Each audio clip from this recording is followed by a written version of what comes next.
best advice that I could give you all for building good legs as a bodybuilder. Number one thing is use full range of motion. So that means when you're barbell squatting, high bar squatting, doing goblet squats, any sort of squat variation or even lunges, go as deep as you can, pain-free with your knees and hips. So, of course, if you have knee pain or hip pain or some sort of impingement and you're feeling a pain sensation, whether that be tingling, dull, sharp pain, avoid that range of motion. But assuming that you're not feeling any pain, use full range of motion. You may find momentary weakness in certain ranges of motion that you're not used to working your legs out in. That is normal when you start squatting.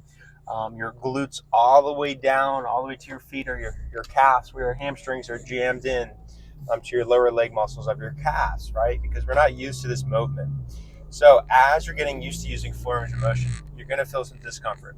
You may feel weak. You may feel like it's very hard to get out of the hole of a squat or in the bottom of a lunge. But I promise, if you can continue to squat with full range of motion, you will become stronger in those positions and your legs will grow from it. I think that's one of the pinnacle mistakes that I made when I first started lifting in high school, is that I would essentially only go to 90 or maybe 100 degrees in with my knee flexion, right? But now, as I became older, I've seen a few other things on YouTube and social media, of course, and friends in the gym.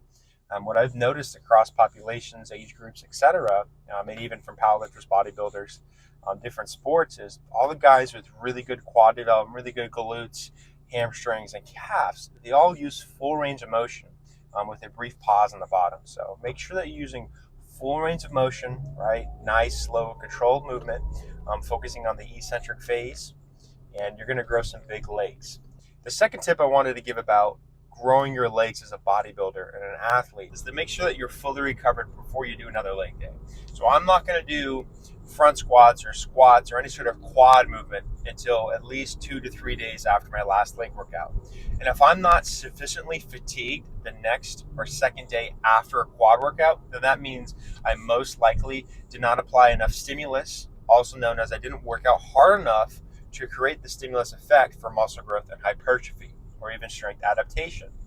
So I could do one of two things. Okay, next leg session, I need to train my legs harder. I need to put more effort into this.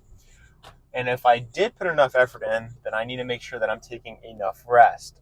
I used to try to do legs every 2 days no matter what. And that was a mistake, because if I would have allowed myself more recovery between each session, my intensity could have been higher for each workout. Therefore, I would have used a heavier weight and gotten more strength adaptation sooner rather than later, when I soon realized, okay, I actually need to take enough rest between my sessions, and that's why my legs aren't growing or progressing in strength, and all my body can do is kind of keep up with the recovery between all the workload that I was putting them through. So to summarize, my tips for legs is to make sure that you're using full range of motion on all leg exercises as long as it's pain-free. Full range of motion is going to lead to more growth, and to make sure that you're using a good, nice, controlled tempo during that full range of motion of your exercises. The second thing is to make sure that you're fully recovered between each leg session so you can hit your legs with a high intensity. Guys, I hope that helps. Let's build some big legs. Legatron, Legzilla, Quadzilla.